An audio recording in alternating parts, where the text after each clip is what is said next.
Twee, twee, twee, twee, twee.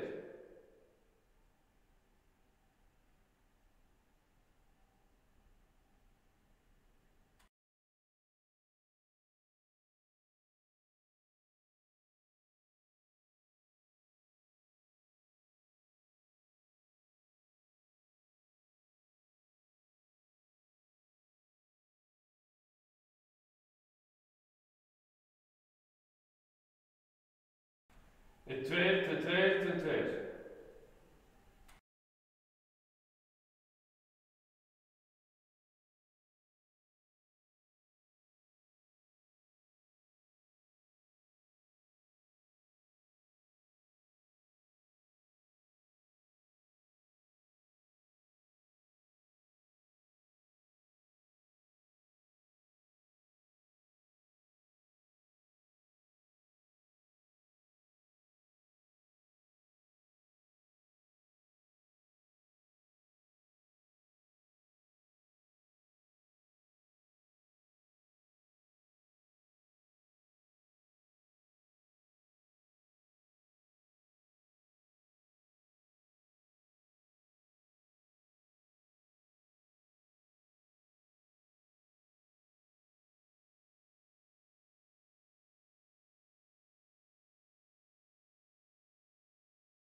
Gott kvöld, ég býð ykkur velkomin á fund bæjarstjórnar Vestmannaeyja. Þessi fundinum er 1546, haldinn í Einarsstofu 11. apríl 2019 klukkan 18.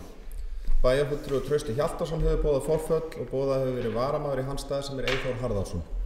Ég segi fund settan. Í samræðum við 15. grein bæjarmálasamþykktar 3. tölulið óska ég eftir að fundargerð bæjarráðsráði í dag. Það er fundargerð nr. 3097 verið tekin á dagskrá sem fyrsti dagskrárliður og bið þá fundamenn sem verið því samþykkir að gefa atkvæðamerki. Það eru 7 bæjarfulltrúar, þannig að það er samþykkt. Það eru þá 8 mál á dagskrá og dagskráin er eftirfarandi. Það er þá fyrsta mál á dagskrá, það er bæjarráð Vestmannaeyja, fundur 397. Annað mál, ársreikningur Vestmannaeyjabæjar fyrir árið 2018, fyrri umræða. Þriðja mál, bæjarráð Vestmannaeyja, aukafundur. Fjórða mál, bæjarráð Vestmannaeyja, fundur 396. Fimmta mál, það er fjölskyldu- og tómstundaráð, það fundur 227. Sjötta mál, það er umhverfis- og skipulagsráð, fundur 303. Sjöunda mál er fræðsluráð, það fundur nr. 315 og áttunda mál er þá umræða, almennt erindi umræða samgöngumál. Með fundargerð bæði í dag, bæjarráð.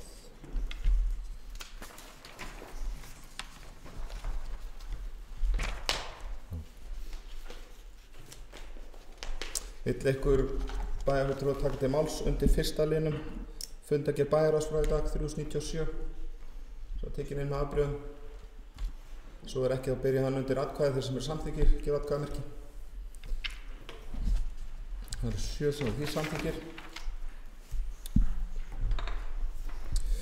Þá erum við komin í annan dagskrárlið sem er ársreikningur Vestmannaeyjabæjar fyrir árið 2018, fyrri umræða.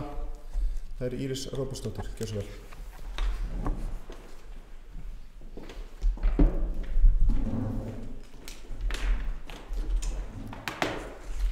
Bæjarfulltrúar, forseti, bæjarfulltrúar og gestir. Ársreikningur Vestmannaeyjabæjar fyrir árið 2018 er hér með lagður fram til fyrri umræðu í bæjarstjórn Vestmannaeyja. En fyrir liggur samþykki bæjarráðs og bæjarstjóra á ársreikningum frá því fyrr í dag. Áætlað er að síðari umræðu ársreikning fari fram 9. maí næstkomandi en samkvæmt 3. og 4. málsgrein 61. greinar sveitarstjórnarlaga skal fjalla ársreikningin á 2 fundum í bæjarstjórn. Rekstrar afkoma sveitarfélagsins árið 2018 var jákvæð tæplega 498 milljónir króna samkvæmt samstæðureikningi sveitarfélagsins eða 411 milljónum króna meira en gert hafi verið ráð fyrir í fjárhagsáætlun fyrir árið 2018. Rekstrar afkoma A-hluta var jákvæð rúmlega 341 milljón en fjárhagsáætlun gerði ráð fyrir tæplega 79 milljónum í rekstrarhagnaði. Það er einkum 2 atriði sem skýra þessa miklu rekstrarafkomu. Skatttekjur urðu tæplega 235 milljónum króna hærri en áætlað hafði verið eftir að tekið var tillit til millifærslna, innri færslana og rekstrarafgangur Vestmannaeyjahafnar varð 127 milljónir króna meiri en gert var fyrir í fjárhagsáætlun. Þetta tvennt skýrir 88% af þeim umframafgangi sem nú er raunin. Rekstrarafkoma annarra málaflokka skýra 50 milljónir króna hærri afkomu en gert var ráð fyrir í fjárhagsáætlun. Tekjur. Skatttekjur án jöfnunarsjóðs voru tæplega 2.838 milljónir króna og var það aukning 157 milljónir króna á milli ára. Skatttekjur fóru 149 milljónir króna fram yfir það sem áætlað var og er það fyrst og fremst vegna útsvarstekna sem voru 136 milljónir yfir áætlun. Framlög úr jöfnunarsjóði voru 660 milljónir fyrir árið 2018 og var það aukning tæpar 79 milljónir frá árinu á undan.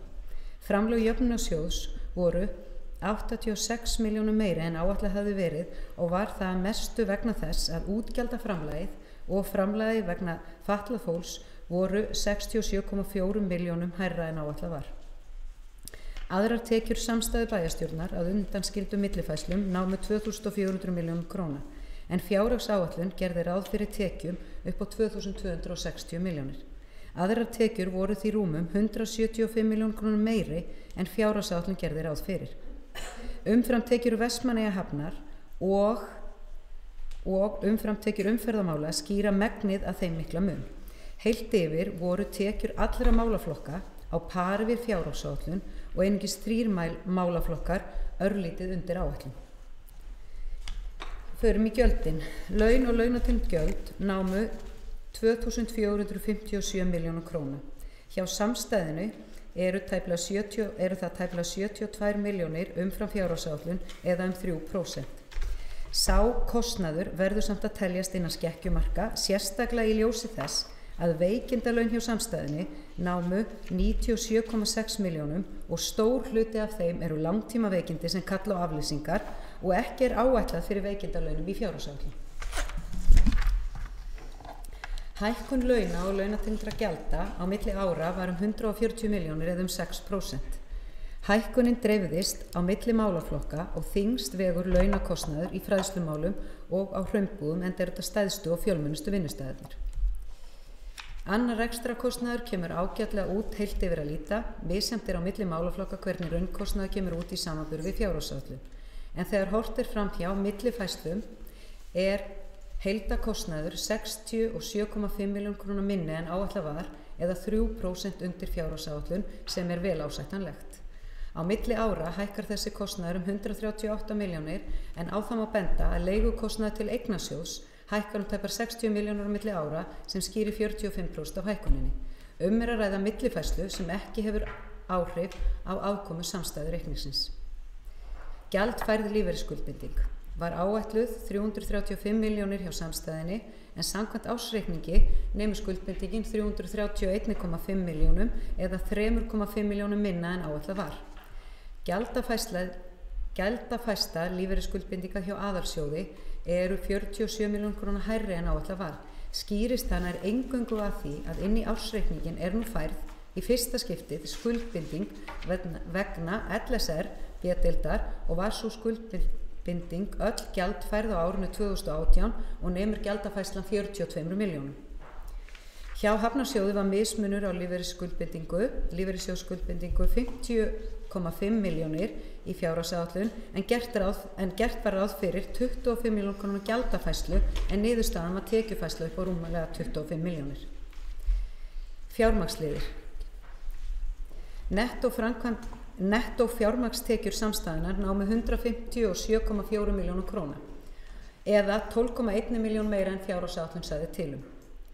Borið sama við síðasta ár nemur lækkunin hins vegar tæplega 114 milljónum en við því var búist og gert var ráð fyrir lækkuninni í fjárhagsáætlun 2018.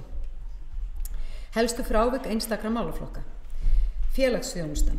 Í félagsþjónustunni námu tekjurnar 334 milljónum, rekstrakostnaður 334 milljónum króna, hækkuðu tekjurnar 7 milljónir á milli ára og fóru 8,6 milljónir umfram áætlun. Laun fóru 11,7 milljónum umfram áætlun og hækkuðu 26,4 milljónum á milli ára. Annar rekstrakostnaður var 19,6 milljónum undir áætlun en hækkar samanborið við síðasta ár. Þetta skýrir að mestu hvers vegna málaflokkurinn, félagsþjónustan, er 5% undir fjárhagsáætlun. Fræðslu og uppeldismál. Nettó rekstrakostnaður fræðslu og uppeldismála endaði í 1.581 milljón, sem eru 12 milljónum hærra en fjárhagsáætlun gerði ráð fyrir. Málaflokkurinn hækkaði tæpar 83 milljónir á milli ára. Laun fóru 49 milljónum fram úr áætlun og skipti það mestu máli aukin launaútgjöld hjá kirkjugerði og GRVF upp á tæplega 48 milljónir sem voru mestu tilkomin vegna veikinda starfsmanna. Tekjur málaflokksins fóru hins vegar 15,6 milljónum fram úr áætlun og annar rekstrakostnaður var 21,7 miljón undir áætlun. Þessir tveir liðir vegað mestu upp aukin launaútgjöld þannig að málaflokkurinn fór aðeins 12 milljónir umfram áætlun eða 1% sem er mjög vel gert. Nettokostnaður menningarmála nam tæplega 162 milljónum eða 24,3 milljónum minna, 13% minna en fjárhagsáætlun gerði ráð fyrir. Borið saman við 2017 hækkar rekstrakostnaður málaflokksins 15,6 milljónir. Hvers vegna málaflokkurum var rekið með svona miklum tekjuafgangi má rekja til þess að fjárveiting vegna afmælishátíðar var ekki nýtt en ný fjárheimild var sett inn í fjárhagsáætlun fyrir árið 2019 vegna afmælishátíðarinnar. Niðurstaða æskulýðs- og íþróttamála var 437 milljónir króna. Var málaflokkurinn 4,9 milljónum undir áætlun en borið saman við síðasta ár hækkaði kostnaður málaflokksins 54 milljónir tæpar. Heilt yfir málaflokkurinn á pari við fjárhagsáætlun en íþróttamiðstöðin og kostnaður vegna íþróttavalla fór örlítið yfir áætlun. 25% af hækkun annars rekstrakostnaðar í málaflokknum á milli ára skýrist á hækkun og leigu eignasjóðs sem náttúrulega innbyrðisfærsla í aðalsjóði. Brunamál og almannavarnir. Niðurstaða málaflokksins 41,7 milljónir króna en áætlunin gerði ráð fyrir 49,8 milljónum. Rekstrarafkoma því jákvæð upp á rúma 8 milljónir eða 16%, skýrist það af hærri tekjum, lægri launum og minni rekstrarakostnaði en gert var ráð fyrir í fjárhagsáætlun. Niðurstaða hreinlætismála var 35,4 milljónir og var það 14,2 milljónum umfram áætlun eða 67%. Tekjur málaflokksins voru 2,8 milljónir króna hærri en áætlun gerði ráð fyrir en hins vegar var annar rekstrakostnaður 17 milljónir króna hærri. En það aðalega vegna magnsförgunar sem var raunin á árinu og þá umframkostnað vegna framkvæmda við hundagirðingu sem kostaði 3,7 milljónir og voru bara nokkur 100.000 fjárhagsáætlun fyrir. Skipulags- og byggingamál voru 16 milljónir undir því sem áætlanir gerðu ráð fyrir og lækkaði málaflokkurinn á milli ára 4 milljónir. Munar mestu að tekjur málaflokksins fóru 9,4 milljónum umfram áætlun og jafnframt að launakostnaður var tæpum 4,7 milljónum minni en áætlanir gerðu ráð fyrir. Niðurstaða umferð- og samgöngumála var tæplega 92 milljónir eða 8 milljónum minni en áætlanir gerðu ráð fyrir. Á milli ára lækkaði niðurstaða málaflokksins 8,6 milljónir þrátt fyrir að annar rekstrarkostnaður hefði farið tæpum 27 milljónum umfram áætlun. Það var niðurstaða málaflokksins 8 milljónir undir áætlun og helgast að tekjur urðu tæpum 35 milljónum króna meiri en fjárhagsáætlun gerði ráð fyrir. Umhverfismálin enduðu í tæplega 70 milljónum eða 11,6 milljónum yfir áætlun. Það hins vegar lækkun 2,4 milljónur á milli ára. Helsta ástæða hækkunarinnar voru hærri gjaldfærsla á þjónustumiðstöðina. Það skýra tæplega 9 milljónir af þeim 11,6 sem umframkostnaði miðað við áætlun. Launin fóru 1,2 milljónir yfir fjárhagsáætlun og tekjur voru 810.000 krónur minni en áætlað var. Það sem gerðist þarna að það var bara framkvæmt meira í þjónustumiðstöðinni og var meira gert fyrir umhverfið okkar. Niðurstaða atvinnumála var 11,2 milljónir eða 760.000 meira en fjárhagsáætlun gerði ráð fyrir og niðurstaðan nokkurn veginn sú sama og var fyrir árið 2017. Framlög til A- og B-hluta sjóða og fyrirtækja námu 106 milljónum og eru þá á pari við fjárhagsáætlun eða 9,5 milljónum króna hærri en fjárframlögin árið og undan. Stærsti hluti framlagsins til þjónustumiðstöðunar en þar fóru 36,5 milljónir til þjónustumiðstöðar og svo fóru 36,5 milljónir til hraunbúða og 1,6 milljón til félagslega íbúðakerfisins. Rekstrar niðurstaða sameiginlegs kostnaðar endaði í 250 milljónum eða 6% undir fjárhagsáætlun. Kostnaðurinn jókst 25 milljónir frá árinu 2017. Niðurstaða málaflokksins 14,5 milljónir undir áætlunum og munar þar mestu rekstur bæjarskrifstofu og annars kostnaðar sem var 17,5 milljónum undir því sem áætlað var. Búið að fjalla breytingu á lífeyrisskuldbindingum og fjármagnsliðum hér á undan.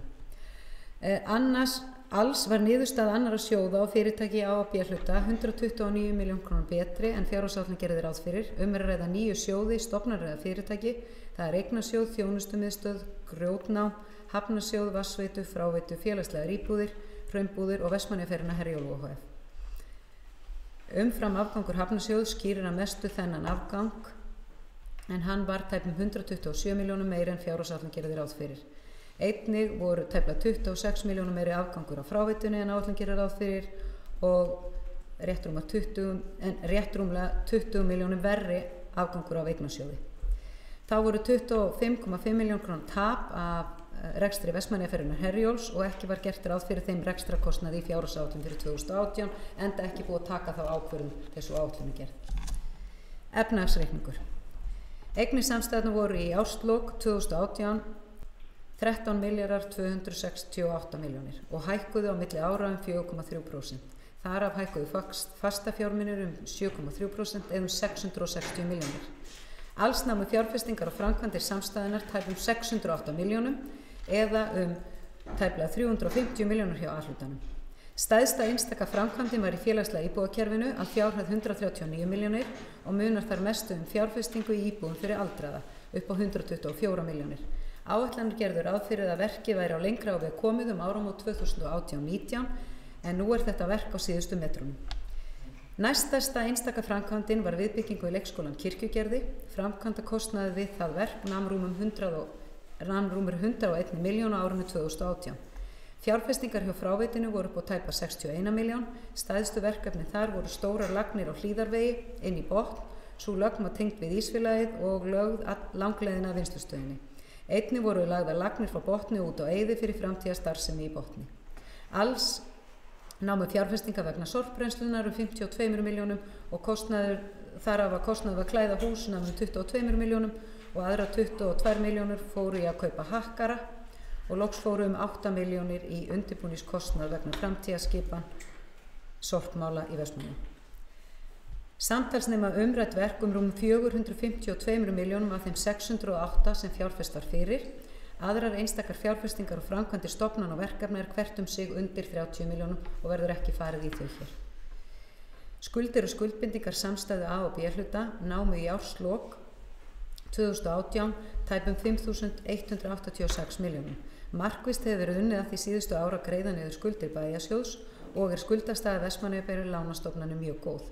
Í árslok 2018 voru vaxtaberandi skuldir samstæðunar með næsta árs afborgun 362 milljónir og fyrir A-hlutan 126 milljónir. Hafnarsjóðum ljúka við að greiða upp sín lán 2020 og fyrir A-hlutan verður því lokið 2024 og verður þá A-hluti bæjarsjóðs skuldlaus. Frá árinu 2025 eru einu langtíma skuldir sveitarfélagsins sem liggja í félagslega íbúðakerfinu og eru það skuldir sem bera einungis 1% vexti. Lífeyrisskuldbindingarnar eru núna 3.913 milljónir og lífeyrisskuldbinding vegna lífeyrisréttinda starfsmanna sveitarfélagsins færð sem langtíma skuld í efnahagsreikningi á grundvelli stærðfræðilegrar úttektar í árslok 2018. Reiknuð breyting á skuldbindingum á árinu gjaldfræði í rekstrarreikningi. Áætlaðar næsta árs greiðslur lífeyrisskuldbindinga eru færðar meðal skammtímaskulda. Skammtímaskuldirnar nema tæpum 579 milljónum og þyngst vega aðrar skammtímaskuldir eða 507 milljónir.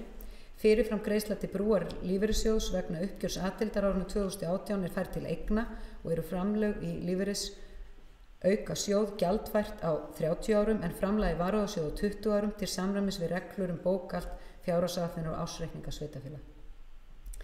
Eigið fé nemur 8.082 milljónum og þar eru með veltufjárrekstri í samstæðu A og B hluta var 1.072 milljónir eða 21,4% í hlutfalli við rekstrartekjur. Í A-hluta nam hlutfalli 20,9 eða 830 milljónur Handbært fé frá rekstri nam rétt rúmum 479 milljónum hjá samstæðinu og í A-hluta nam handbært fé frá rekstri 254 milljónum. Styrkleika sveitarfélagsins koma vel fram í góðri afkomu ársins 2018. Tekjurnar eru alla jafnan varlega áætlaðar og gjöldin nokkuð nærri fjárhagsáætlun ársins. Rekstrar afkoma ársins góð. Skuldir sveitarfélagsins eru tiltölulega lágar og eiginfjárstaða góð. Skuldaviðmið samkvæmt reglugerð svo lágt að það mælist ekki hvorki hjá samstæðinu í A-hlutanum. Skuldahlutfalli hjá A-hlutanum lækkar á milli ára úr 130,3% niður í 125 og hjá samstæðinni lækkar skuldahlutfallið úr 110,4 niður í 103,4%. Eignir sveitarfélagsins eru góðar og nema nú 13,2 milljörðum. Þar af nema fasteignir og lóðir tæpum 6,5 milljörðum króna, veitur og hafnir 2,1 milljarði og skammtíma fjárfestingar tæpum 2,6 milljörðum.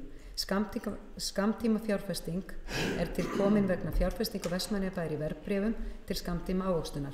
Skammtíma verðbréf samanstanda verðbréfasjóðum í fjarstýringu hjá innlendum fjármálastofnunum og eru innleysanleg með skömmum fyrirvara.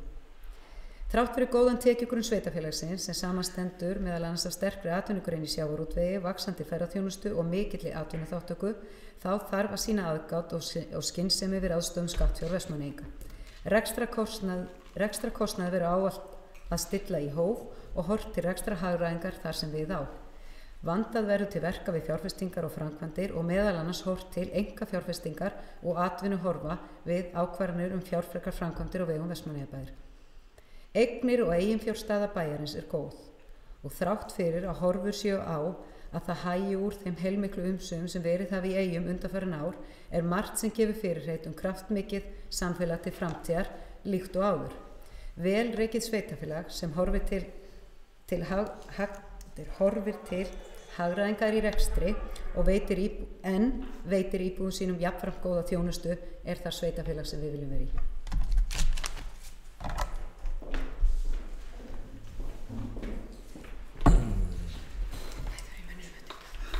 Ég þakka Írisi Róbersdóttur fyrir þetta. Áður en ég gef orðið laust undir þessum lið, þá vil ég vekja athygli bæjarfulltrúa á 15. grein, 8. tölulið bæjarmálasamþykktina að það er engin takmörkun á ræðutíma undir þessum lið. Þannig að bæjarfulltrúar geta nýtt hér vel kvöldið, þó svo að við ætlum ekki að vera hér kannski fram á miðnætti. En vill ykkur taka til máls undir þessum lið? Hildur Sólveig, Sigurðardóttir, gjörðu svo vel.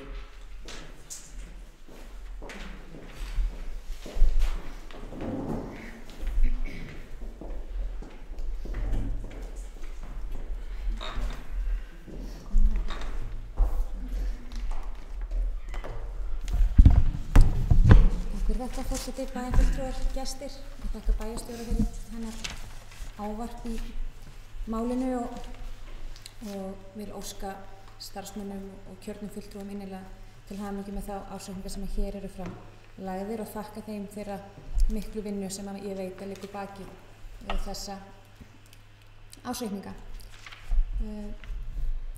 Og það er auðvitað vissulega ánægjulegt að sjá enn og aftur þessa gríðarlegu og sterku stöðu sveitarfélagsins. Og það er eitthvað sem við eigum öll sem sitjum hér inni að vera virkilega stolt af og bæjarbúar allir geta verið stolt af því að á endanum er þetta auðvitað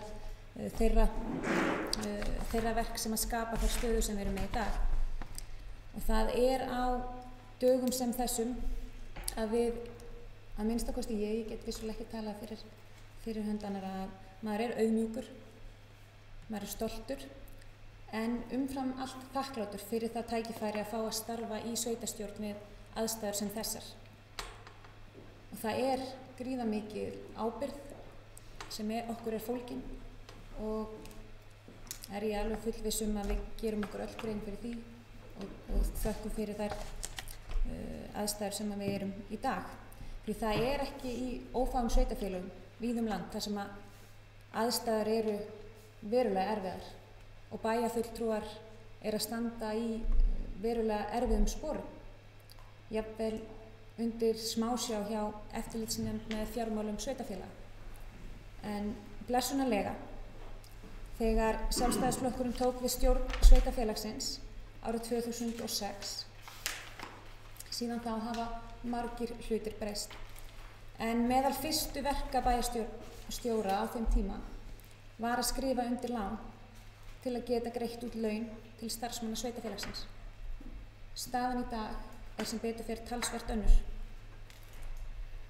Á þessum tíma hefur sveitarfélagið risið eins og fönix úr skuldaöskunni og þar var það meðal annars skynnsöm ákvörðun sölu á hitaveitu Suðurnesja og uppgreiðslu erlendra lána þegar dollar var í sögulegu lágmarki, stór vendipunktur í viðsnúningi á fjárhagslegri stöðu sveitarfélagsins. Endurkaup sveitarfélagsins á fasteignum bæjarins sem illu heilli voru seldar til Fasteigna ehf. Skiptu einnig miklu máli við að draga úr íþyngjandi álögum á sveitarfélagi. Ekki síður mikilvægur þáttur er keppikefli Sjálfstæðisflokksins undanfarin ár við ráðvendni í rekstri og viðleitni til hagræðingar þar sem möguleikar bjóða upp á og var það virkilega ánægjulegt að heyra hér í ávarpi bæjarstjóra að lögð sé mikil áhersla á að huga að slíkri hagkvæmni í rekstri, enda ábyrgur rekstur sveitarfélagsins forsenda framfara þess. Takk fyrir mig í bili.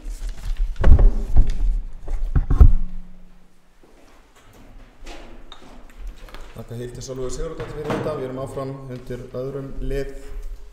Ég bæði fulltrúa að taka til máls. Þá hefur Hildi Sólveigu Sigurðardóttir óskað eftir að koma aftur. Gjörðu svo vel.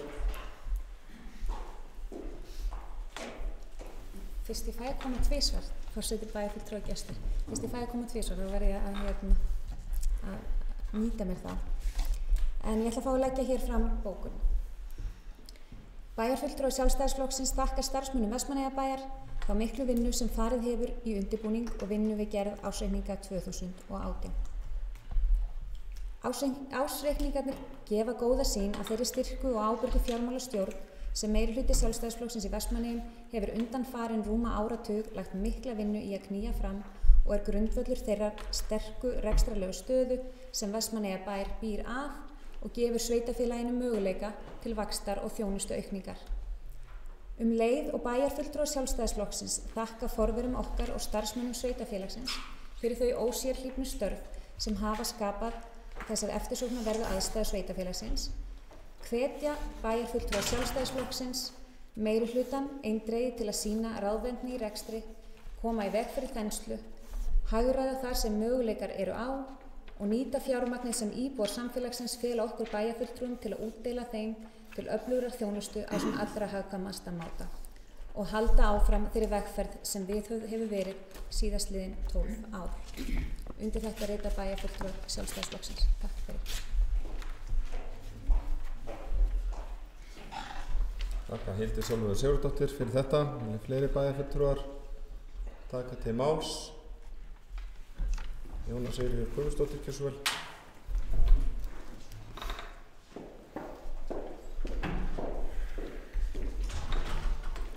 Forseti, ég er með bókun. Meirihluti bæjarstjórnar fagnar niðurstöðum ársreiknings Vestmannaeyjabæjar fyrir árið 2018. Ljóst að staða bæjarsjóðs góð og skuldahlutföll hagstæð. Rekstrarniðurstaða A- og B-hluta gefur tilefni til bjartsýni. Ýmsar blikur eru á loftir fyrir núverandi rekstrarár og þar af leiðir að aðhalds þarf að gæta við ráðstöfun almannafjár en ársreikningurinn sem nú er framkominn ber þó með sér að svigrúm sé til staðar til þess að bæta þjónustu við bæjarbúa enn frekar. Þetta undirritum við.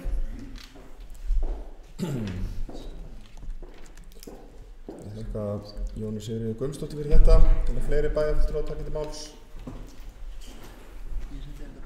Eyþór Harðarson, gjörðu svo vel.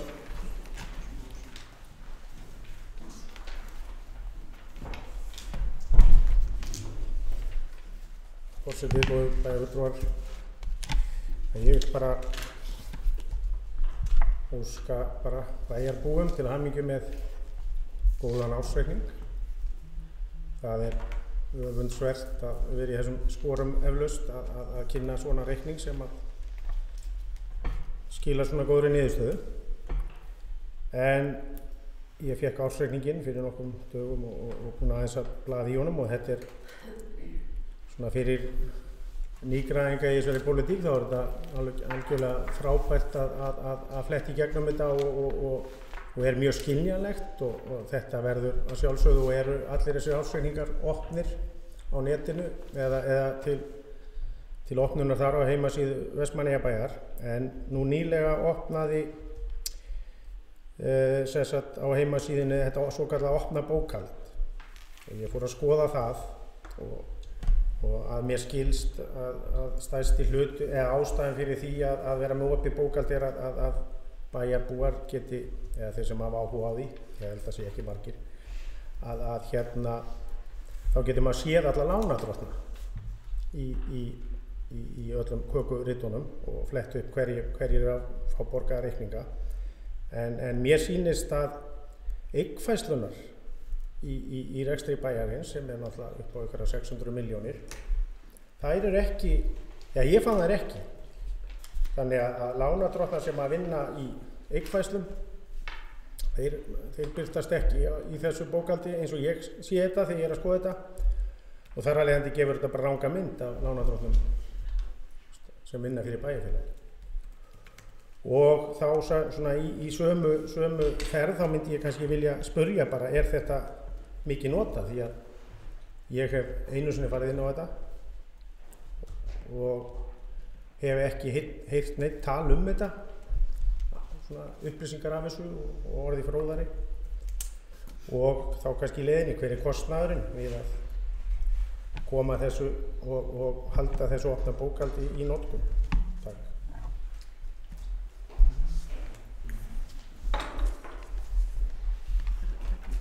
Þakka Eyþóri Harðarsyni fyrir þetta. Vilja fleiri bæjarfulltrúar taka til máls undir þessu lið? Ekki best að ég komi. Íris Róbersdóttir, gjörðu svo vel.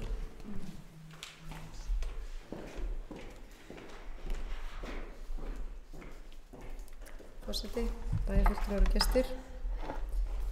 Já, ég ætla nú að fá að taka undir það að ég vil þakka starfsfólki Vestmannaeyjabæjar fyrir mikla vinnu og líka góðu samstarfi við endurskoðendur okkar, KPMG. En það var skemmtilegt að hlusta á ræðuna hjá Hildi Sólveigu Sigurðardóttur bæjarfulltrúa einn áðan, því að ég tók mitt þátt í þessum næturfundi þegar það var ákveðið. Ég fór hérna klukkan 1 eftir miðnætti í Ráðhúsi hérna og voru talsvert margir aðilar sem voru kallaðir til hérna þegar það var tekin ákvörðun að selja bréfin. Við vorum í samtali við Grindavíkurbæja á þessum tíma og þetta var hérna, hann kom hér á sjálfmótshelgi, ákveðin drengur, það sett sjálfmót þá og keypti þessi bréf bara þá helgi, og þetta var mjög súrrealist, en þetta var gríðarlega góð ákvörðun fyrir sveitarfélagið að taka þessi ákvörðun þarna á nóttina að selja þessi bréf, og var svona vendipunktur í rekstrinum, og svo voru ýmsar góðar ákvarðanir teknar í framhaldinu eins og komið fram hérna áðan. En varðandi opna bókhaldið, þá er þetta það sem að langflest sveitarfélög er að fara inn í, og því miður þá er opna bókhaldið þannig. Við erum til dæmis, við tókum smá vandræðagang með Kauphöllin og þetta, þú getur aldrei verið með heildarmynd af bókhaldinu þarna inni. Það eru gjaldfærslurnar eru þarna, eignfærslurnar eru ekki, en það sem er kannski enn verið og mér fannst erfiðara, það stóð í leiðbeiningum, kom mjög góða leiðbeininga með, þannig það stendur akkurat þetta sem að kom fram í máli Eyþórs Harðarsonar bæjarfulltrúa einn áðan, að þú sérð ekki þeir sem eru í eignfæru framkvæmdum, þú sérð það ekki. En við getum bara verið dugleg þá að setja það fram, til dæmis í ársreikningi eins og ég taldi upp áðan hvaða framkvæmdir þetta eru, og það er kannski alveg hægt að setja það bara, þetta er góð ábending, hverjir það eru. En sko, það sem ég finnst verra er að ef þú ert sko út af persónuverndarlögum, ef þú ert sko á þinni kennitölu sem lánardrottinn, þó sér í gjaldfærslu, gjaldfærum framkvæmdum, þá getur ekki birst þarna, þá er það bara, þú veist, þá kemur bara aðili, skilur, þú veist, það eru fyrirtækja kennitölunar, og við erum búin að gera athugasemd þetta og spyrja þetta, af hverju þetta er, ef þú ert með stóra, þetta á til dæmis við að mjög stóra framkvæmdir í íþróttahúsi, þar sem aðili er á sinni kennitölu og það sést ekki hver það er, þú veist, þannig að það eru allavega hlutir sem við viljum laga. Varðandi það hversu mikið þetta er notað, þá er heimasíðan okkar ekki búin marga fiska og við erum ekki með mælingar á henni, en það verður á nýju síðunni. Þannig að ég bara verða að játa það að ég man ekki alveg, en þetta var óverulegur kostnaður, ég er ekki nákvæmlega með töluna, en ég skal bara senda hann á þig.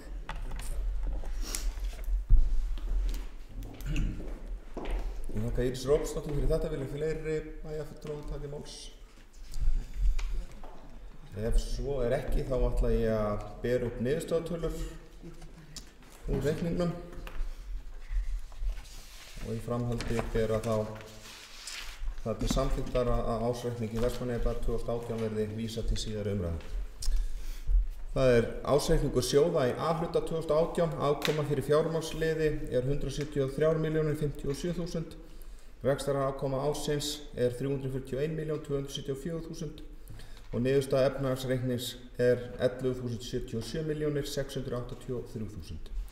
Eigið fé er 6.126.700.000. Þá er ársreikningur fyrir Hafnarsjóð Vestmannaeyja 2018. Afkoma fyrir fjármagnsliði er 134.617.000. Rekstrarafkoma ársins er 154.497.000. Niðurstaða efnahagsreiknings er þá 1.959.893.000. Eigið fé er þá 17.51.703.000. Þá er ársreikningur félagslegra íbúða 2018, afkoma fyrir fjármagnsliði, það er 9.518.000, rekstrar afkoma ársins er 0 krónur, niðurstaða efnahagsreiknings er 321.609.000 og eigið fé er neikvætt 100.188.000. Ársreikningur fráveitu Vestmannaeyja 2018, afkoma fyrir fjármagnsliði er 46.183.000, rekstrar afkoma ársins er 27.692.000, niðurstaða efnahagsreiknings er þá 682.995.000. Eigið fé er 299.994.000. Ársreikningur dvalarheimilis Hraunbúða fyrir 2018, afkoma fyrir fjármagnsliði er 33.779.000, neikvæð og rekstrarafkoma ársins er 0. Niðurstaða efnahagsreiknings er 249.051.000. Eigið fé er 29.806.000. Ársreikningur Vatnsveitu fyrir 2018, afkoma fyrir fjármagnsliði er 0 krónur, rekstrarafkoma ársins er 0 krónur, niðurstaða efnahagsreiknings er 400 milljónir, eigið fé 0 krónur. Ársreikningur Vestmannaeyjaferjunnar Herjólfs ohf, afkoma fyrir fjármagnsliði, hún er neikvæð, það er 27.130.000, rekstrarafkoma ársins er líka neikvæð, það er 25.555.000, niðurstaða efnahagsreiknings er 135.578.000, eigið fé er 124.445.000. Þá ber ég þetta undir atkvæði bæjarfulltrúa að við vísum ársreikningi Vestmannaeyjabæjar 2018 til síðar umræðu. Bæjarfulltrúar sem því samþykkir eða atkvæðamerki. Það er 7 bæjarfulltrúar sem samþykkja það. Þá förum við í 3. lið, það er bæjarráð Vestmannaeyja, aukafundur 29. mars síðastliðinn. Það er fyrsti liður sem liggur fyrir til staðfestingar. Þeir bæjarfulltrúar sem samþykkja það gefa atkvæðamerki. Það er 7 bæjarfulltrúar sem samþykkja það. Þá erum við komin í 4. lið, það er bæjarráð Vestmannaeyja, fundur 396. Það er 11. liður sem liggur til umræðu. Þá ætla ég að fá að lesa hann upp eins og ég hef oft gert áður.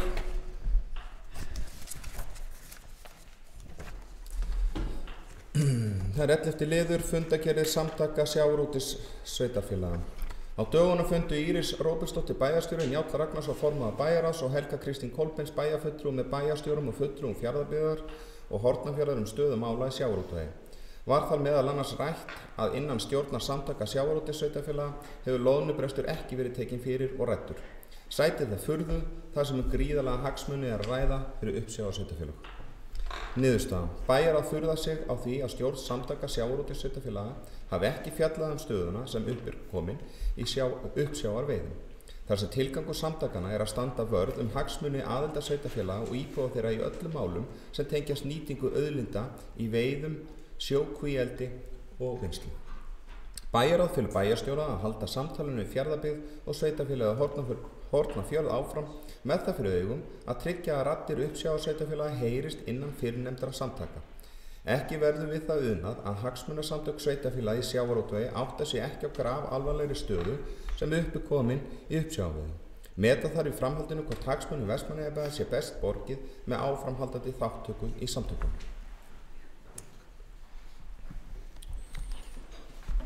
Njáll Ragnarsson.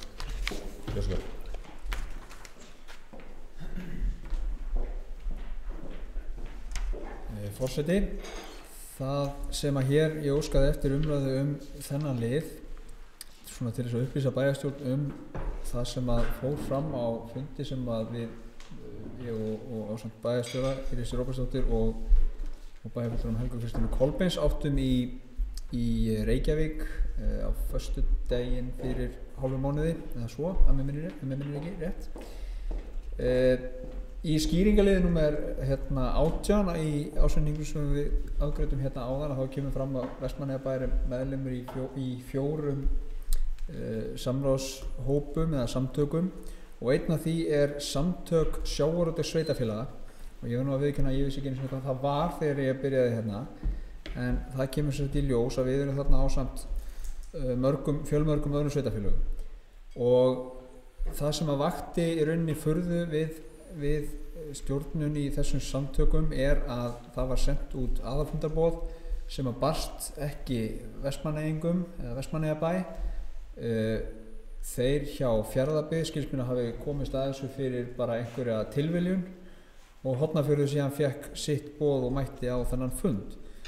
Staðan í þessum samtökum í dag sú að hvorki Vestmannaeyjar né Fjarðabyggð né Hornafjörður eru með einstaklinga eða aðila sem eru þarna í stjórn þessara samtaka, og í rauninni til að gera langa svo stutta þá það þannig að það ekkert uppsjóða sveitafélag sem byggir afkomu sína að stórum hluta á uppsjóðaveiðum og vinnslu sem á þarna aðila í stjórn. Og við í rauninni funduðum þarna, eins og ég sagði áðan, að þá funduðum við 3 með fulltrúum frá Fjarðabyggð og Hornafirði og í rauninni ákváðum að vera svolítið í sameiningu, fara svolítið saman í eftirmála þessa fundar, og við í rauninni tókum þess að leiðandi inn í bæjarráð og bókuðum í rauninni mjög svipað og Fjarðabyggð og Hornafjörður hafa síðan gert, eða gerir rauninni undan okkur. Það sem að svona aftasta síðasta málsgreinin segir rauninni svolítið það sem segja þarf, en það segir með leyfi forseta að meta þarf í framhaldinu hvort hagsmunum Vestmannaeyjabæjar sé best borgið með áframhaldið þátttöku í samtökunum. Ég held að Vestmannaeyjabæjar græði ekkert á því að vera þáttakandi í samtökum fiskeldissveitarfélaga, akkurat nákvæmlega ekki neitt, og meðan að við erum að borga það fyrir 400.000 krónur á ári þá held ég að þetta sé nú alveg umhugsanlega efni fyrir bæjarstjórn. Þess má að ganni geta að síðasti stjórnarfundur sem var haldinn hjá þessum samtökum samkvæmt heimasíðu þeirra var 15. janúar síðastliðinn. Það hefur ekki verið fjallað loðnubrest. Núna bárust fyrir stuttu síðan jákvæð tíðindi að makríl, þar sem að hrygningarstofn makríl sem nú töluvert stærri heldur en það sem að menn hefur reiknað sér niður á hérna fyrr í haust. Það vekur náttúrulega ástæðu til bjartsýni vonandi og ekki veitir nú af góðum fréttum í sjávarútvegi, en mér langaði til þess að upplýsa bæjarstjórn þetta og þar af leiðandi óska ég eftir umræðu þetta að við erum sett í samfloti með fulltrúum frá Fjarðabyggð og Hornafirði og þurfum að meta það hvort að við munum koma til með að halda áfram í þessum samtökum eða að hreinlega að sjá hagsmunum okkar betur borgið þá með þessum sveitarfélögum og kannski fleirum í þá einhvers konar öðruvísi samkurli.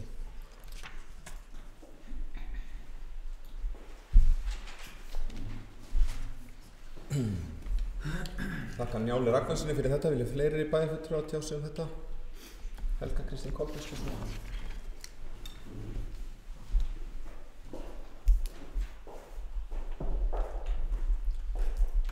Forseti, bæjarfulltrúar, gestir. Ég tek undir með Njáli. Það er mjög undarlegt að þessi samtök skulu ekki hafa fjallað loðnubrestinn, en það er líka mjög mikilvægt að við reynum að bara hafa áhrif inn í þessum samtökum og fá mann þar í stjórn þannig að sé tekið tillit til þessara stóru hagsmuna. Það væri heillavænlegast fyrir okkur öll að eiga þetta samtal. Það kom einnig fram í bæjarráði að bæjarstjóri ætlar að tala við þessi samtök og ég bara vonast til þess að við fáum þá niðurstöðu í því samtali sem við getum sætt okkur við.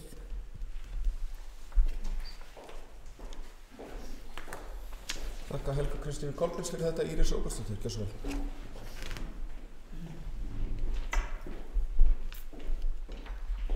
Forseti, bæjarfulltrúar og gestir. Staðan er þannig að stjórn þessara samtaka átti að vera búin að funda og niðurstaðan var að hún myndi boða bæjarstjóra Fjarðabyggðar, Vestmannaeyja, Hornafjarðar og Vopnafjarðar á fund til þess að fara yfir þessi mál, og ég tek undir bæði með Njáli Ragnarssoni bæjarfulltrúa og Helgu Kristínu Kolbeins bæjarfulltrúa að auðvitað það þannig að okkur ef þessi samtök að virka eins og þau að virka, þá gott að vera þar. Þau eru með starfsmann, þau eru inni hjá samtökunum, það farið að leita álits hjá þeim. En staðan var þannig að hann, Karl sem er bæjarstjóri í Fjarðabyggð, hann náði samt að bjóða sig fram í þessum stjórn og hann var felldur. Samsetningin í stjórninni okkur ekki óásættanleg. Við og Fjarðabyggð borgum mest inn í þetta. Þannig en auðvitað erum við ekki að fara þarna út. Það algjörlega sammála. Fyrsta skrefið að leita einhverja leiða til þess að leiðrétta þetta eins og þetta og menn geta náttúrulega aðeins girt sig í brók og farið að vinna fyrir öll sveitarfélögin sem eru þarna inni. En allavega þá býð ég bara eftir þessu boði á þennan fund hjá þessari stjórn sem ætla að boða alla bæjarstjórana til þess að ræða þessi mál. Þakka Írisu Róbsdóttur fyrir þetta. Vilja fleiri bæjarfulltrúar taka til máls? Eyþór Haraldsson, hversu var?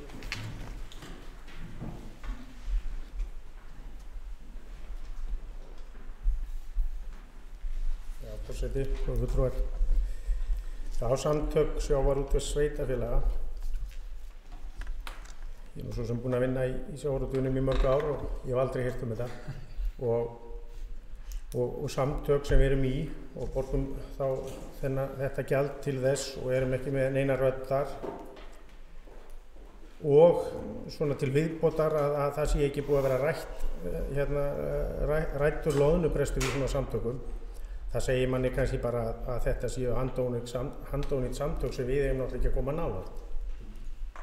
Og fannst náttúrulega bara alveg stórkostleg hugmynd hjá Njáli bæjarfulltrúa. Ég rétt á hann að við ættum kannski ekki að eiga heima þarna og ekki vera að eyða peningum í þetta. En ef við ætlum ef við höfum einhverju trú að þessum samtökum, sem að ég sé ekki akkur að maður ætti að fá allt í einu eftir þessa atburðarás, þá lágmark að við séum með stjórnarmann þar inni og rödd til að vinna að þessum málum. En svona mín persónulega skoðun þá held ég að fyrirtækin í Vestmannaeyjum með bæjarstjórn saman, þá höfum við alveg rödd til þess að fara inn í þau ráðuneyti sem þarf til að fara í sjávarútvegsmálunum og þurfum kannski ekki að leita á þessar hafnir allt í kringum landið. Þakka Eyþóri Haraldssyni fyrir þetta. Vilja fleiri bæjarfulltrúar taka til máls til þessum lið? Svo ekki, þá byrjum við hann undir atkvæði. Það liður 11 þeir bæjarfulltrúar sem eru samþykkir gefa atkvæðamerki.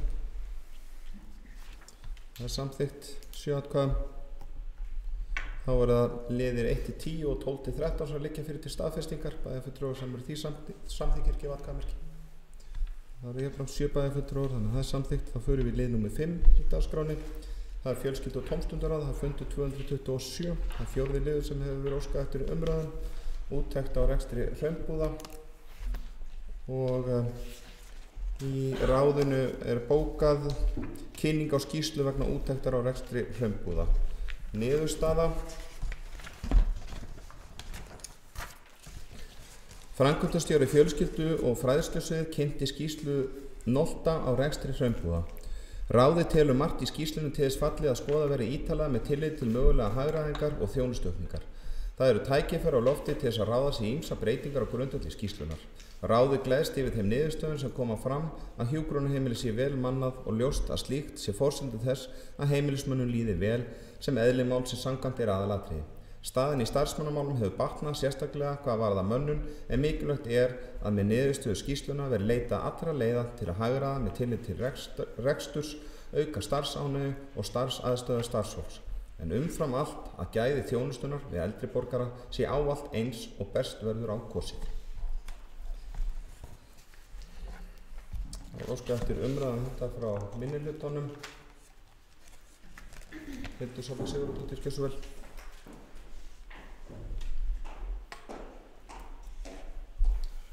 Takk fyrir þetta, forseti, bæjarfulltrúar, gestir. Já, ég meðal annars satt þennan ágæta fund þar sem var farið yfir þessa hluti sem komu fram í úttektinni og hún var verulega áhugaverð og það er ágætt að taka það fram að við greiddum atkvæði gegn þessari úttekt á sínum tíma í því ljósi að við teldum að starfsmenn sveitarfélagsins gætu tekið þessi gögn saman. Af því sögðu að þá er þessi úttekt að henni lokið og það er vissulega hægt að nýta fjölmargt úr þessari úttekt og þessi úttekt er mjög upplýsandi og þessi fundur var góður með úttektaraðilanum og yfirmönnum hraunbúða og margt áhugavert sem kom þarna fram. Það var ánægjulegt að sjá hversu vel mönnuð, að í rauninni stofnunin væri vel mönnuð, og þá náttúrulega líka tölum við ekki bara hvað stöðugildi varðar, tölum náttúrulega líka bara það öfluga fólk sem að vinna þarna inni, og auðvitað það sem skiptir mestu máli að íbúendur fái öfluga og góða þjónustu, og við viljum veita öfluga og góða þjónustu, og það líka eitt sem að kom fram hér í dag þegar var verið að fara yfir ársreikninga, það þessi halli sem hefur verið á rekstri hraunbúða sem að Vestmannaeyjabær er að borga fyrir, sem að réttilega ríkið ætti að vera að greiða, og eitthvað sem við þurfum að halda áfram að herja á og sækja á, og þannig kemur í úttektinni bent einnig á þetta smæðarálag sem við þurfum að vekja athygli á, að þurfi að í rauninni að horfa til þessa aðstæðna sem eru hér í Vestmannaeyjum. Það voru þarna þættir sem að klárlega eru tækifæri til sóknar og bjóða upp á möguleika fyrir okkur til þess að gera breytingar, að skoða hvernig við viljum, eins og hefur komið hér fram í dag, hagræða og gera ennþá betur við þennan hóp og fyrir þessa stofnun. Og ég tel klárlega að það séu möguleikar til þess. Það eru sóknarfæri í því að þegar maður fer út í kostnaðarsama úttekt að borði þessa, þá er gott að nota það sem svona ákveðin vendipunkt eða allavega aðstæður til þess að skoða hvernig getum við svo haldið áfram. Þannig að ég bara þakka fyrir þá yfirferð og úttekt og þá vinnu sem var fólkin í þessari úttekt og já, ég bara þakka fyrir það.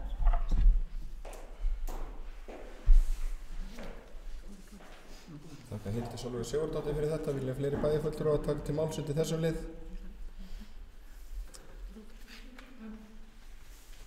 Helga Kristín Kolbeinsdóttir.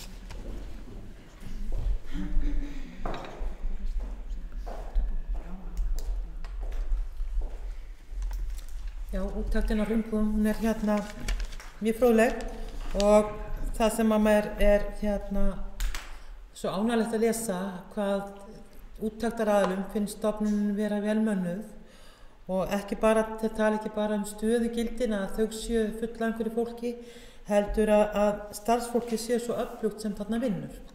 Það er bara ómetanlegt fyrir stofnunin eins og hraunbúðir. Mér finnst mjög mikilvægt að þjónusta við eldri borgara sé á hendi sveitarfélagsins. Auðvitað erum við best til þess fallin að meta hvaða þjónusta þarf að vera til hjá okkur. En á sama máli er það gersamlega óþolandi að þegar verið að færa verkefni til sveitarfélagsins og fjármagna þau ekki að fullu. Mér langar svolítið í tilefni af þessari skýrslu og bókun Fjölskyldu og tómstundaráðs, þá langar mér svolítið að koma með tillögu hvernig við vinnum úr þessu. Má ekki bara lesa hana rosalega hægt.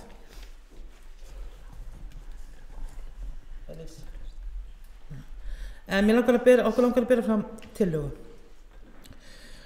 Fulltrúum Sjálfstæðisflokksins finnst mikilvægt að unnið sé úr þeim ábendingum sem framkom í úttektinni. Það sem ekki kemur fram með skýrum hætti í bókum Fjölskyldu og tómstundaráðs hvað á að gera með þær ábendingar sem fram koma í úttektinni, leggja bæjarfulltrúar Sjálfstæðisflokksins eftirfarandi til. Í fyrsta lagi að kanni verði hvort hagræði sé í því að bjóða út rekstur eldhús hraunbúða. Það kemur fram í skýrslunni að það er eldhúsi sem er mjög dýrt og kannski er ráð að athuga hvort það sé tilefni til að bjóða út þann rekstur. Við gerum það tillögu að stofnaður verði stýrihópur sem sitji í fulltrúar meiri og minnihluta, framkvæmdastjóri sviðsins og fagstjóri málefna eldri borgara sem veiti hópnum forstöðu og heldur utan vinnuna. Stýrihópurinn muni síðan kalla aðra hlutaðeigandi aðila eftir þörfum. Hlutverk hópsins er að vega og meta kost og galla við að fara í útboð á mötunni á eldhúsinu og láta kostnaðarmeta þær skipulagsbreytingar. Eða koma með aðrar hugmyndir og tillögur að rekstrarhagræðingu í eldhúsinu. Hópurinn skal skila af sér niðurstöðum til fjölskyldu- og tómstundaráðs til frekari ákvarðanatöku eigi síðar en í september. Auðvitað aftur, náðu Sólveig. Jú, síðan í öðru lagi, það kemur líka fram í skýrslunni, það eru þvottarnir, að kalla eftir samantekt frá fagstjóra málefni eldri borgara þróun á fyrirkomulagi þvotta. Það er að tala þvott á fötum, ekki á sjúklingunum, á vistmönnunum. Og hvort að sé tilefni til breytinga. Samantekt lögð fyrir fjölskyldu- og tómstundaráð fyrir frekari ákvarðanatöku. Svo í þriðja lagi að bæjarstjóri óski eftir fundi við heilbrigðisráðuneytið þar sem þrýst verði á stjórnvöld að endurskoða smæðarálag vegna sérstöðu hraunbúða vegna staðsetningar ásamt því að freista á að stjórnvöld borgi þá þjónustu sem Vestmannaeyjabær hefur greitt með hraunbúðum til að viðhalda óskiptu þjónustustigi. En sú upphæð nemur mörg 100 milljónum frá því sveitarfélagið tók málaflokkin yfir. Við vorum í dag á fundi þar sem var farið yfir hversu margar milljónir þetta væru og það eru tæplega 400 milljónir en það er ekki búið að reikna inn að kostnaðarhækkanir í það. Það er bara lagt saman. Þannig að þetta eru svona þessar 3 tillögur sem okkur langar svolítið til þess að leggja fram að verði unni með. Þannig ég legg það bara hérna.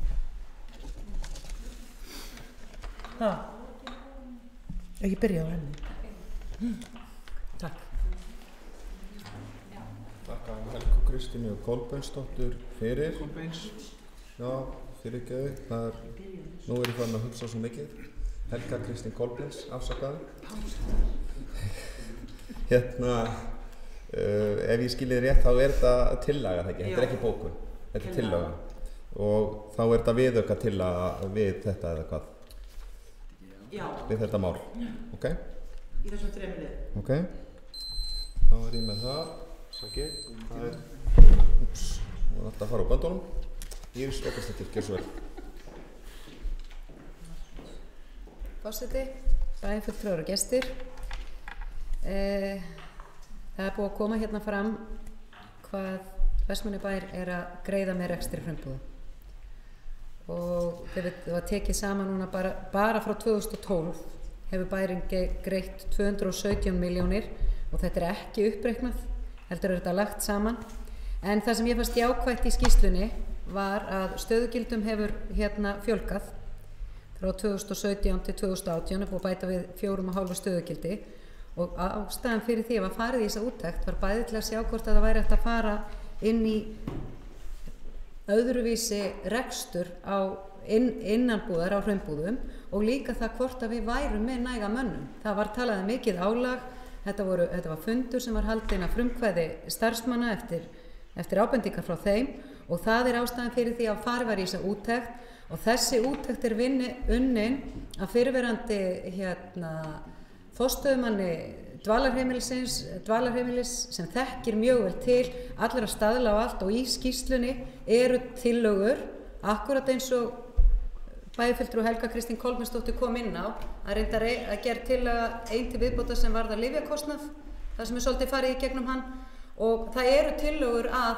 hagræðingum í skýrslunni það er hvernig væri hægt að gera hlutina betur og það meira segja heildin er rúmlega 40 milljónir og sá sem kynnt okkur skýrsluna Árni sagði að það væri eðlilegt að við getum gert eitthvað fyrir að minnsta kosti 20 milljónir. Þannig skýrsla maður fljóta að bóka sig. Að því ég veit að Sigurbergur fjármálastjóri og Angantýr sem er yfir stjórnsýslusviðinu, þeir eru báðir mjög færir en þeir hafa ekki þessa þekkingu, sérþekkingu sem þessi aðilar hafði til þess að fara í gegnum þessa skýrslu og setja þetta svona fram.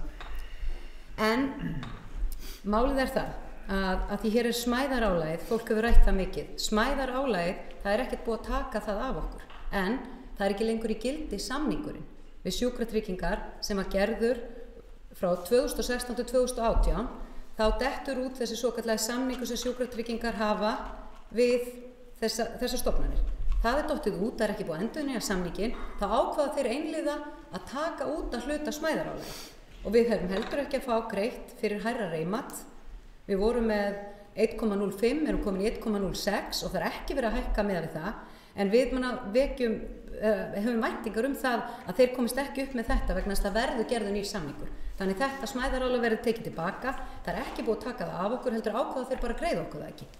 Sem náttúrulega, þú veist, maður bara skilur ekki, algjörlega óbóðlegt. En tillögurnar varðandi eldhúsið, þvottinn og lyfjakostnaðinn, þvotturinn snýr að því það hefur ekki verið hægt að búa til aðstöðu inn á hraunbúðum til þess að þvo, nú að verða ákveðna breytingar, það verið að fara sækja breytingar á dvalarrýmum yfir í hjúkrunarrými og þá myndast rými þar sem verður hægt að gera aðstöðu og það eru klárlega tækifæri til hagræðingar þar án þess að við séum að skerða þjónustu. Og það bara, ég tel það vel, en mér langar bara að benda á það að því ég veit á kannski við bókun ráðsins ekki verið nógu skýr, ráðið ætlar að taka skýrsluna fyrir aftur á næsta fundi og þar kalla fram tillögur. Þannig ráðið ekki búið að fjalla um hana, þannig að ég myndi þá frekar vilja fá fresta tillögun ykkar og leyfa ráðinu koma með sínar tillögur að því framkvæmdastjóri sviðsins, hann í þessari vinnu ásamt henni Sólrúnu sem núna eiginlega starfandi yfir hraunbúðum í augnablikinu. Þannig að þú veist, það vinna í gangi og skýrslan þessi bókun var gerð, en skýrslan var í rauninni, þetta var bara fyrsta umfjöllun hana. Þau ætla að fá að vera með hana aðeins lengur og taka hana inn á næsta fund. Og þau eru með hugmyndir sem að framkvæmdastjórinn með í farteskinu. Þannig ég vildi bara koma því hérna af. Þannig ég myndi að minnsta kosti leggja það til að tillögunni yrði frestað, að því þetta það sem við erum að vinna með auk lyfjakostnaðarins. Þannig ég myndi leggja það til að ráðið fengi að segja sitt skýrsluna vegna þess að ráðið biður skýrsluna, ekki bæjarstjórn, og það voru ekki allir sammála að gera skýrsluna, en ráðið óskaði eftir henni og ráðið, mér finnst eðlilegt að það fá að koma sína tillögur, við getum þá bætt við ef okkur finnst það að þurfi. Þakka Írisi Róbertsdóttur fyrir þetta. Ég ætla að fá að leggja smá orð í belg í þessu og taka undir það sem kemur fram hjá Írisi. Það sem ég las áðan úr bókun ráðsins að ráðið telur margt í skýrslunni til þess fallið að skoða verði ítarlega með tillit til mögulega hagræðingar og þjónustuaukningar. Þannig að ég sammála því að ég hef ekki kannski mikinn áhuga að vera að grípa fram fyrir hendur ráðsins. Þannig að ég væri þá myndi þá stinga upp á allavega að það þá gerð breytingartillaga við þessa ef það ekki frestað eða dregið tilbaka.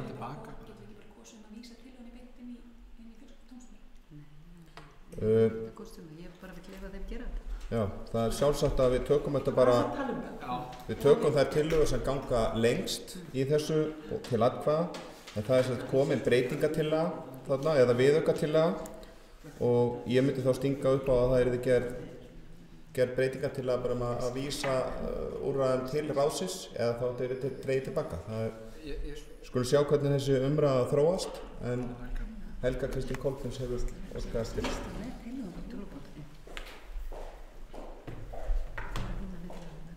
Forseti, bæjarfulltrúar, gestir. Enn og aftur, ég sko Pálsdóttir. Ef ykkur langar endur að nota sko dótturnafnið, þá ég það. En þetta aukamál. Hæ? Það var aldrei vitað það. Ok, í sambandi við tillögurnar, þá bara legg ég til að það kom náttúrulega fram í tillögunum með mjög skýrum hætti að við vildum að þetta yrði allt saman skoðað síðan hjá fjölskyldu- og tómstundaráði, að það tæki ákvörðun þetta. Þannig að ég held að sé eðlilegast bara að vísa þessum tillögum bara beint til fjölskyldu- og tómstundaráðs í staðan fyrir að leggja það eitthvað sérstaklega formulega fyrir hér. Með leyfi forseta, það ekki bara í góðu lagi. Og síðan langar mig aðeins að fjalla í úttektinni, þá kemur fram með stöðugildin. Og það sem ég er svo ánægð með að við höfum svo mikið af faglærðu fólki í hraunbúðum. Þannig að ég var svolítið leið að heyra það hvergi verið að leggja það fram, en það mætti lesa það út úr skýrslunni að fjölga ófaglærðum á kostnað faglærða hjá hraunbúðum og ég gæti ekki verið sátt við það. Takk. Þakka Helgu Kristínu Kolbens fyrir þetta og biðst þá bara afsökunar ennþá ef að ég að mismæla mig hérna. Það stafar því að ég sennilega verið bara í burtu svo lengi en lofa að bæta mig í því. En við erum undir þessum 4. lið og ég ætla að stinga upp á því að við gerum örstutt fundarhlé aðeins þannig að... Má ég segja samt? Já, Íris Róbersdóttir, gjör svo vel. Forseti, bæjarfulltrúar og gestir.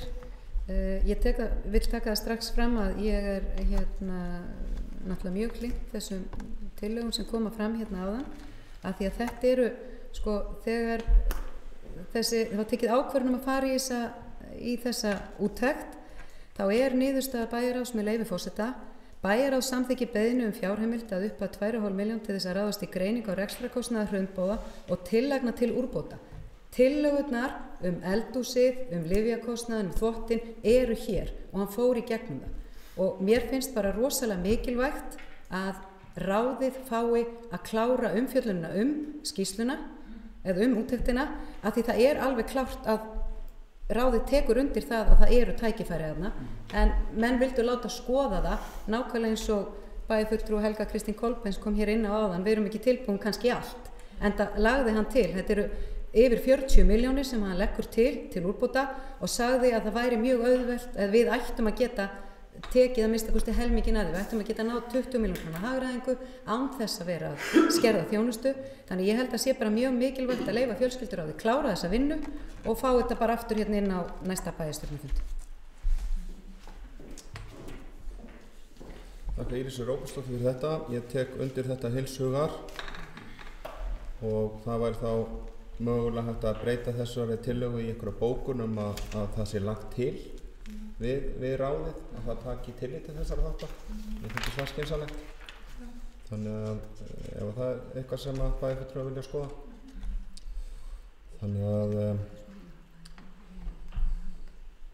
vilja fleiri bæjarfulltrúar ræða þetta þá?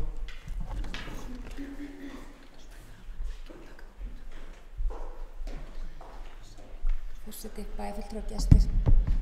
Já, ég held að grundvöllurinn liggur í því að þessi bókun komið fram er að einmitt það kemur hvergi fram í bókuninni að það sé verið að fara áfram með þessa vinnu, þannig að þess vegna eru þessar tillögur lagðar fram. Það var talað hérna í ræðu bæjarstjóra að margar þessar tillögur hefðu komið fyrir í niðurstöðu skýrslunar vissulega, en það er eins og Helga Kristín kom fram á er velt upp þeirri hugmynd einmitt að fjölga ófaglærðum á kostnað faglærðra, þar sem að í rauninni launahlutfall er gott og það virðist allavega að vera svigrúm til þess þarna, en ég tek undir með orðum Helgu Kristínu Kolbensdóttur. Ég myndi persónulega Kolbensdóttir afsækja. Við verðum öll afskætt hérna eftir. Það verður bara bíp. Ég býst einilegar afsökunar Helga Kristín Kolbens að ég tek undir það að ég mun ekki sætta mig við það að það muni bitna á faglegri þjónustu hraunbúða og vona að það komi ekki til greina að framkvæmda.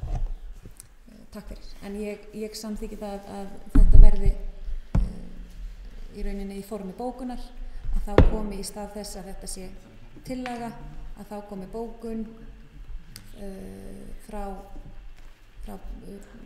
bæjarfulltrúum þar sem þetta er tekið fram og vísað til meðferðar fjölskyldu og tómstundaráðs. Takk. Þakka Hildi Sólveigu Sigurðardóttur fyrir þetta. Þá hefur það komið fram að þetta verður bara innbókað sem bókun til ráðsins að vinna áfram með þessar tillögur. Það eru nú listaðar upp þá í áhersluatriðum hvað bæjarfulltrúarnir hefðu áhuga á að vilja skoða. Já, Njáll Ragnarsson, gjörðu svo vel.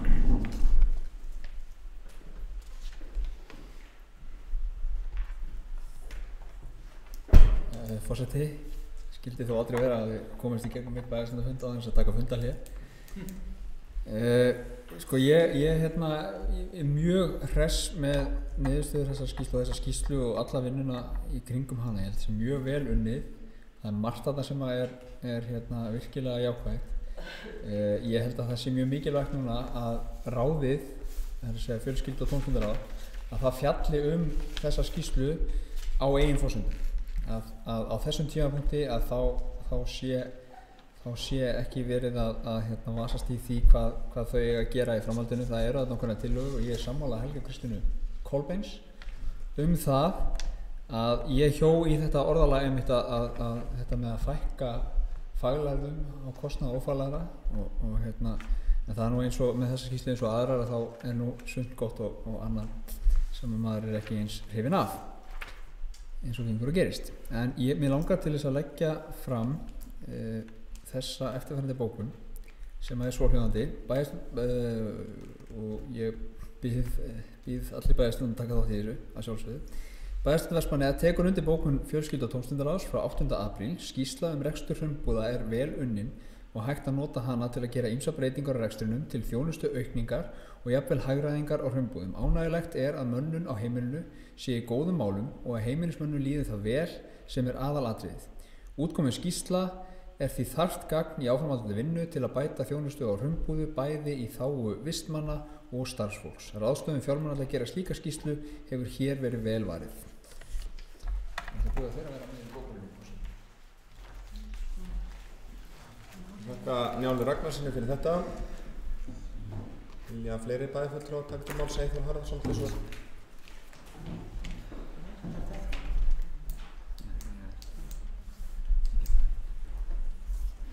Forseti, fulltrúar. Já, ég vil bara lýsa yfir svo sem ánægju með þessa skýrslu. Hún var fróðleg og fræðandi fyrir okkur að lesa og þarna er bent á ýmsa hluti sem að kannski hægt er að bæta úr í rekstrinum og Íris nefnir hér og skýrslan, eða ég sá það nú ekki beint í skýrslunni, þessar 40 milljónir? Fundinum. Já, ok. En þú ættir auðvitað að ná 20 milljónum. En það sem að maður er nú svona einn af andstæðingum svona endalausrar skýrslugerðar fyrir ómældan kostnað oft á tíðum, þá finnst mér líka hægt að það er alveg svona input í þetta leið maður fagnar þessari skýrslu og velunnin og allt það. Þá er oft hægt að vinna stóran hlut af svona upplýsingum held ég bara úr bókhaldi bæjarfélagsins, því að þarna er mjög mikið tekið saman bara kostnaður 2017 og 2018. Þannig að þetta er nú mikið svona gagnasöfnun reksturinn almennt og borið þá saman við önnur elliheimili eins og hann er að gera væntanlega þegar hann er að tala kostnaðinn að hann sé meiri heldur en góð og við gegnir. Og þarna talar hann fæðið og þvottinn og lyfin. Ég hugsa nú að ef að það sé að farið onni í þessa þætti með fólkinu sem vinnur á hrumbúðum, þá verða kannski til einhverjar útskýringar sem að útskýra það að þetta sé kannski ekkert óeðlilega dýrt. Þannig að ég held að sé ekki að negla því föstu að þessi peningur sé í hendi sem að hann skýrsluhöfundur kemur inn á. Og þetta er þessi þetta smæðar álag sem menn er að nefna, þetta er að sjálfsögðu engin spurning að það er dýrar að reka svona starfsstöð í Vestmannaeyjum heldur en kannski í nálægð við höfuðborgarsvæðið. En eins og ég segi og vildi koma fram að mér finnst skýrslan góð, hún lýsir því að þessi vinnustaður og þessi stjórnun á þessum vinnustað er góð. Það er gott að vera þarna og manni getur hlakkað til þess að fara þangað. Þannig að ég vil bara þakka fyrir þessa góðu skýrslu en leið segja að það er hægt að gera margt af þessu hérna sjálf með okkar fólki. Þakka Eyþóri Harðarssoni fyrir þetta. Vilja fleiri bæjarfulltrúar taka til máls undir þessum lið? Það er spurning hvort að bæjarfulltrúar vilja koma og lesa upp bókunina. Ég held að það sé rétt. Það liggur fyrir. að þetta var til það. Já.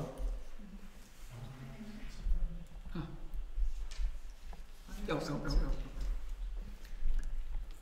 Þannig að það er komið fram ein bókun og þá önnur bókun í bígerð. Ég er búin að lofa að ég ekki tunda þér. Já, Ekki baka með það er rétt að bæjarfulltrúi Njáll Ragnarsson hefur óskað eftir að við komumst vonandi gegnum einn fund á þess að gera fundarhlé. Ég held að sé rétt samt að gefa bæjarfulltrúum tækifæri til þess að lesa upp bókunina. Þannig að ég held að það komi ekki að sök þó við gerum fundarhlé hérna í 1-2 mínútur.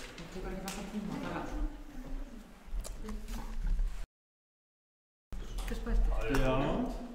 Ertu á mjúk? Elís. En hérna, varðandi ef þið eru að breyta sér bókun, ef þið eru að biðja um að ræða smæðaráðalögin, þá er það ennþá inni. Það bara er verið að gera nýja samninga. Það er ekki búið að taka það á. Þannig að þú veist, já, ég rætti þetta við bæði Ása og Villa, þeir eru báðir í velferðarnefnd.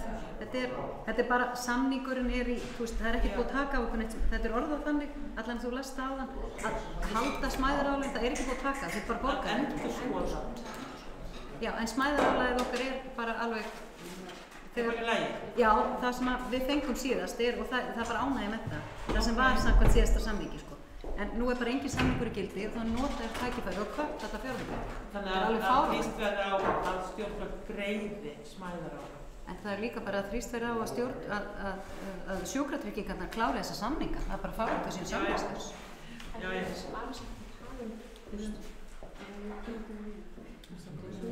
Já, þið lækkuðu það eins án skýringa, en ég er búin að fá skýringa.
Þetta meira. Hagaður. Þá setjum við fundin aftur eftir stutt fundarhlé. Við erum undir 5. dagskrárlið fjölskyldu- og tómstundaráð, það er fundargerð 227. Það er 4. liður sem hefur verið til umræðu. Staðfestingar, fyrir liggur ein bókun og það eru bæjarfulltrúar að koma aðra bókun, gjör svo vel. Það er Hildur Sólveig Sigurðardóttir. Takk fyrir þetta, forseti, bæjarfulltrúar gestir. Bæjarfulltrúar Sjálfstæðisflokksins leggja fram eftirfarandi bókun.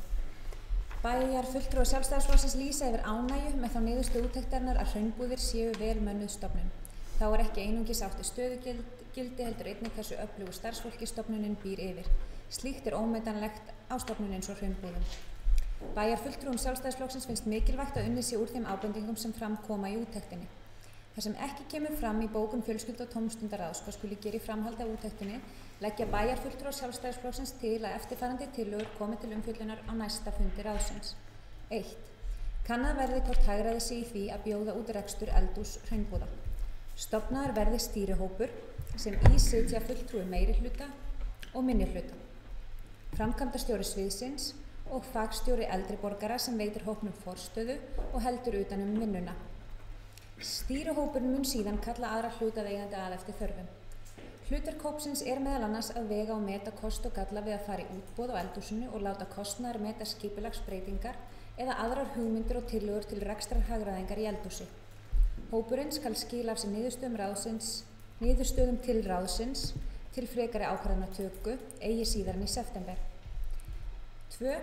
Kallað er eftir samantekt frá fagstjóra málefna eldri borgara þróun starfsemi þvottamála á hraunbúðum, hugmyndum og tillögum til breytinga. Skal samantektin lögð fyrir ráðið til frekari ákvarðanatöku. 3. Bæjarstjóri óski eftir fundi við heilbrigðisráðuneyti þar sem þrýst verður á stjórnvöld að endurskoða smæðarálag vegna sérstöðu hraunbúða vegna staðsetningar ásamt því að þrýsta á að stjórnvöld borgi þá þjónustu sem Vestmannaeyjabær hefur greitt með hraunbúðum til að viðhalda óskertu þjónustustigi en sú upphæð nemur mörg 100 milljónum frá því að sveitarfélagið tók málaflokkin yfir.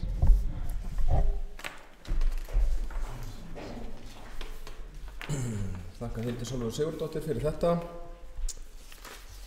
Fleiri bæjarfulltrúar taka til máls. Þá er liðurinn óbreyttur, það liggja fyrir 2 bókanir og þá ber í lið 4 undir atkvæði. Þeir sem eru samþykkir gefa atkvæðamerki. Það eru 7 bæjarfulltrúar sem samþykki það. Þá eru liðir 1-3 og 5-6 sem liggja til staðfestingar. Þeir bæjarfulltrúar sem eru samþykkir gefa atkvæðamerki. Það eru 7 bæjarfulltrúar, þá erum við komin í 7. dagskrárlið sem er umhverfis- og skipulagsráð Vestmannaeyja, fundur 303. Það er liðir 1-7 sem liggja fyrir til staðfestingar. Þeir bæjarfulltrúar sem er því samþykkir gefa atkvæðamerki. Það eru 7 bæjarfulltrúar, þannig að það er samþykkt. Þá erum við komin í 7. lið, það er fundargerð fræðsluráðs. Það er fundur 315, liðir 1-3 liggja fyrir til staðfestingar. Bæjarfulltrúar sem ætla engin bæjarfulltrúar að taka þetta til umræðu. Það var búið að falla frá því, þannig að þeir bæjarfulltrúar sem er því samþykkir þessum liðum 1-3 gefa atkvæðamerki. Það eru 7 bæjarfulltrúar, þannig að það er samþykkt. Þá erum við komin í síðasta lið í þessum fundi. Það er 8. liður, það er almennt erindi, það er umræðum samgöngumál. Það er Íris Róbertsdóttir.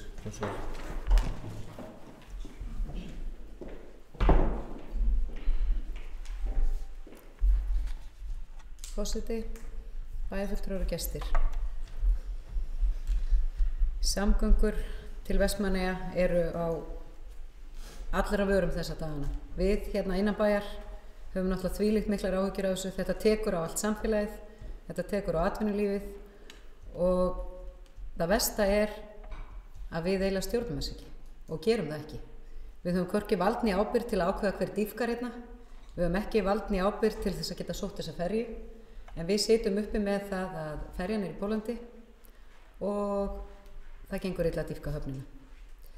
En það sem er að frétta það nýjasta í þessu máli að væntanlega eru fulltrúar Vegagerðarinnar og vegamálastjóri að fara út eftir helgina til viðræðu við Pólverjana í skipasmíðastöðinni og það er vel að því að samkvæmt því sem að þá virðist þessi ferja allavega nokkurn veginn vera tilbúin. Það eru reyndar skipta skoðanir það, en hún virðist vera tilbúin þannig að það sé hægt að fara að klára þetta og koma skipinu heim, enda orðið löngu tímabært að fá skipið heim til okkar. Við erum búin að bíða lengi.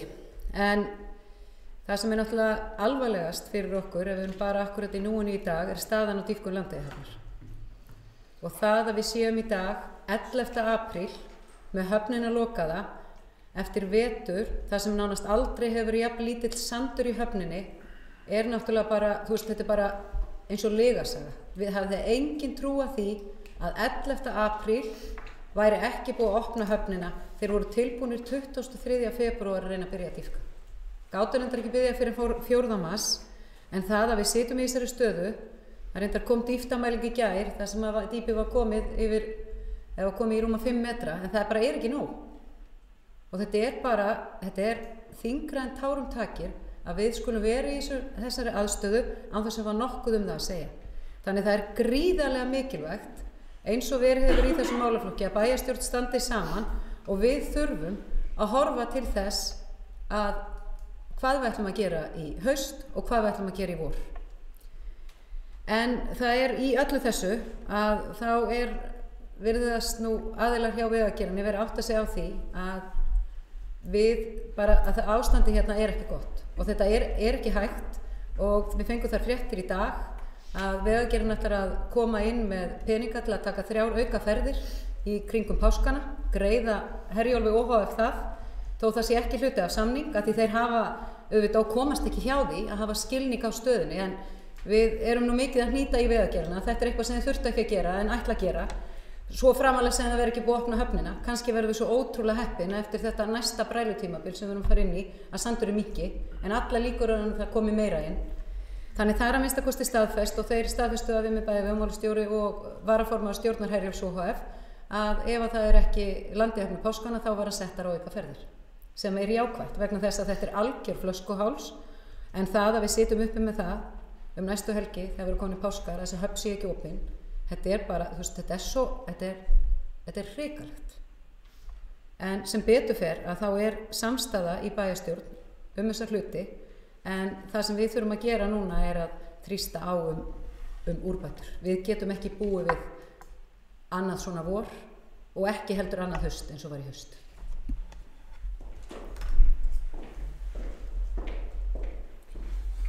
Það Íris Rópsdóttir fyrir þetta, við fleiri bæjarfulltrúar að taka til máls í þessum lið. Hildur Sólveig Sigurðardóttir.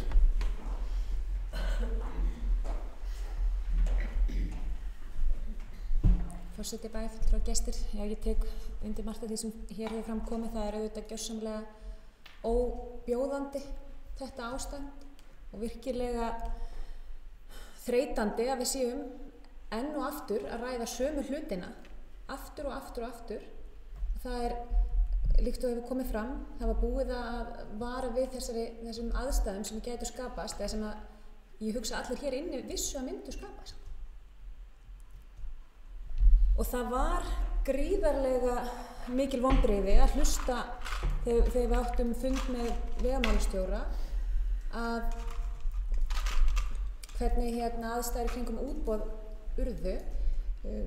Að mínu mati persónulega það augljóst að það var fullkomið undirboð af hálfu Björgunar sem algjörlega vanmáttugt í þessu gríðarstóra verkefni til þess að losna við þennan keppinaut sinn úr landi. Og við höfum séð það í gegnum tíðina að það of lítið verið að hugsa of lítið verið að hugsa endaafleiðinguna og of mikið verið að hugsa ofan í Excel-skjalinu.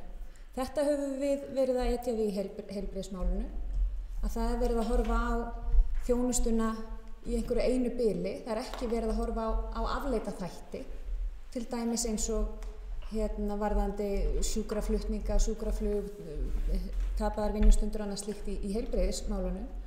Og það ekki verið að horfa á þann afleita kostnað sem ekki bara Vestmannaeyjar verða fyrir við þessum skerðingum. Þetta er samfélagslegt vandamál. Alveg sama, þetta ekki bara vandamál Vestmannaeyinga.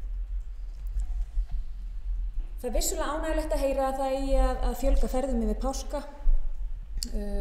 verði aðstæður ennþá eins og þar eru. Það er náttúrulega gífurlega mikil vonbrigði að lesum það í fjölmiðlum að hugsanlega og væntanlega verði ekki siglt í Landeyjahöfnum páskana. Það eru auðvitað öllum mjög þungt sem hér starfa og vinna og finna það sérstaklega á ferðaþjónustunni sem í rauninni reiðir fram og dregur fram lífið á þessum fáu mánuðum sem er nú þegar verið að skera af.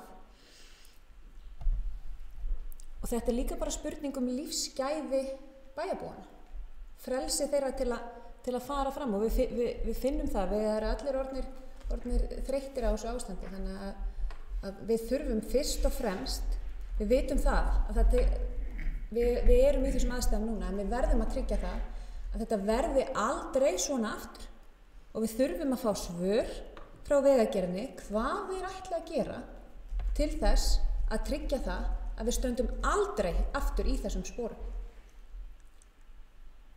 Og við erum orðin virkilega spennt, mikil eftirvænting í samfélaginu, ekki bara eftir að fá nýja ferju, heldur eftir því að höfnin opnist. Það er margt undir og mikið undir og ég legg mikla áherslu á það að það verði hvergi slegið undan í kröfum á Vegagerðina í samtölum bæjarstjóra við Vegagerðina varðandi það að fá skipið heim. Það er ánægjulegt einnig að heyra að þeir séu á leiðinni erlendis, af því ég verð að segja það, manni finnst það að danskir lögfræðingar Vegagerðarinnar séu að eiga í daglegum símasamskiptum við við skipastöðina ekki vera nægilega máttugt eða augljóslega.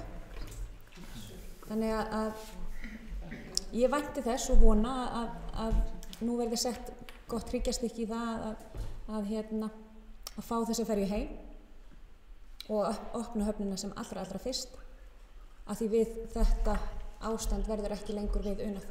Takk.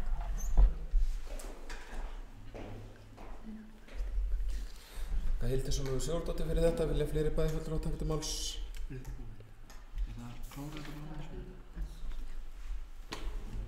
Helga Kristín Bóknes.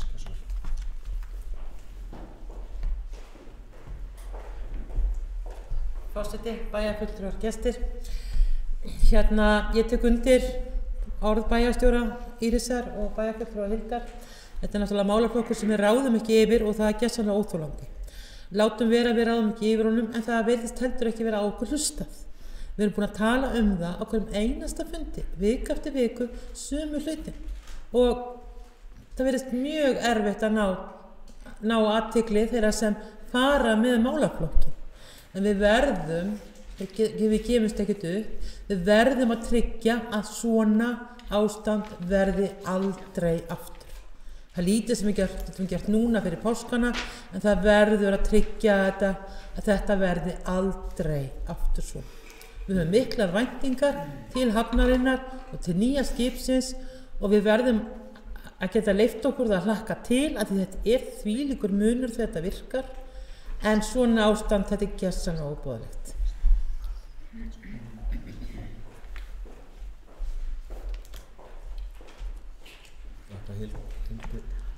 Helga Kristín Bóknes fyrir þetta. Njáll Ragnarsson.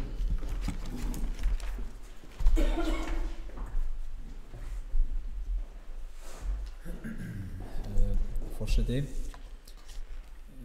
eins og í alltaf þegar bæjarstjórn hefur rætt samgöngumál, þá erum við alltaf sammála það allt og ég tek undir heils hugar hvert einasta orð sem hefur verið sagt í þessari umræðu, núna sem áður. Það var ánægjulegt að sjá að utanríkisráðherra var búinn að taka málið upp við kollega sinn í Póllandi og er þar að leiðandi innvinklaður í þetta mál á því leveli og sömuleiðis hefur samgönguráðherra Sigurður Ingi Jóhannsson, hann hefur tekið þetta upp, sömuleiðis fyrsti þingmaður kjördæmisins sem hefur farið með þetta og svona rætt þetta, þannig að ég held nú að við eigum bandamenn víða.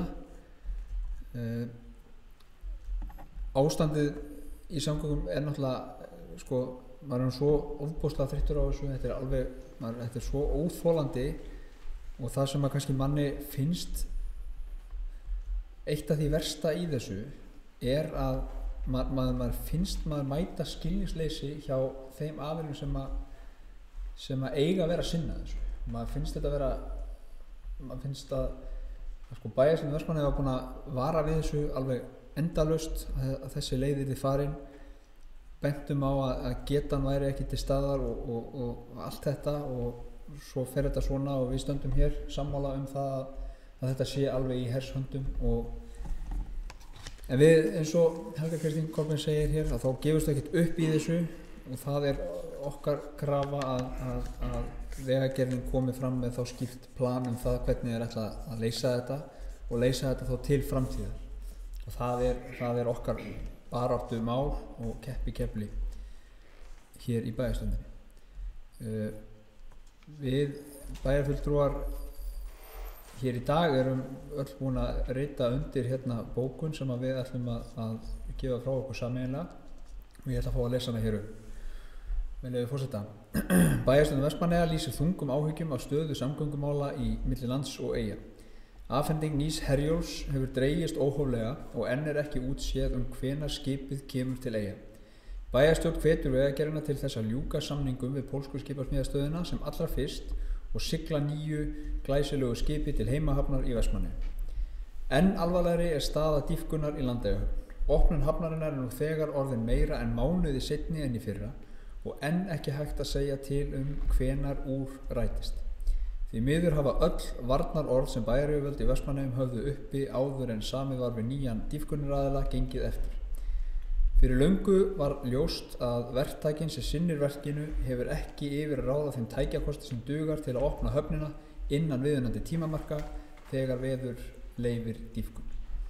Á sama tíma og fyrirtæki í ferðaþjónustu í Vestmannaeyjum hafa orðið fyrir miklu tjóni vegna þessa á sama tíma og verulega þrengir að undirstöðu atvinnugrein samfélagsins. Bæjarstjórn Vestmannaeyja fer því fram á við Vegagerðina að unnið verði minnisblað þar sem því verði lýst hvernig stofnunin hyggst koma í veg fyrir að þær aðstæður sem nú eru uppi muni endurtaka sig næsta haust. Ekki verður við það unað að höfnin lokist í eins langa tíma og raun orðið nú. Samgöngu yfirvöld í landinu verða að gera sér grein fyrir hversu grafalvarlegt ástandið og leita þarf allra leiða til að ráða bót á þessu ófremdar ástandi þegar í stað. Og undir þetta hafa allir bæjarfulltrúar ritað og ég myndi síðan leggja það fram að bæjarstjóra verði falið að koma þessu á framfæri við Vegagerðina.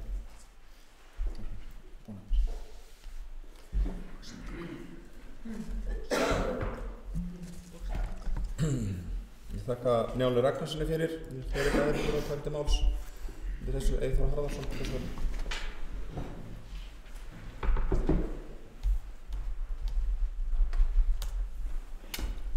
Forseti, góðu bæjarfulltrúar.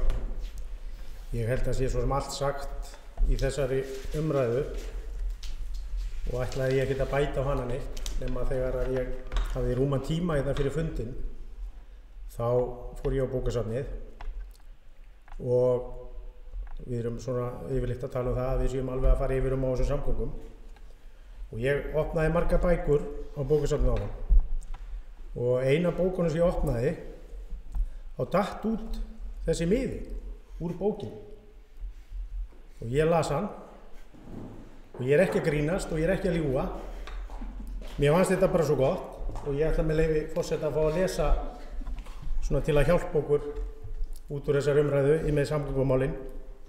Náð drottins ekki þrotin, muskun hans ekki á enda, hún ný á hverju morgni og þetta voru harmljóðum 3.22.23 og ég fannst þetta bara, það var eitthvað sem hent þessu í okkur núna í samgönguumræðinu.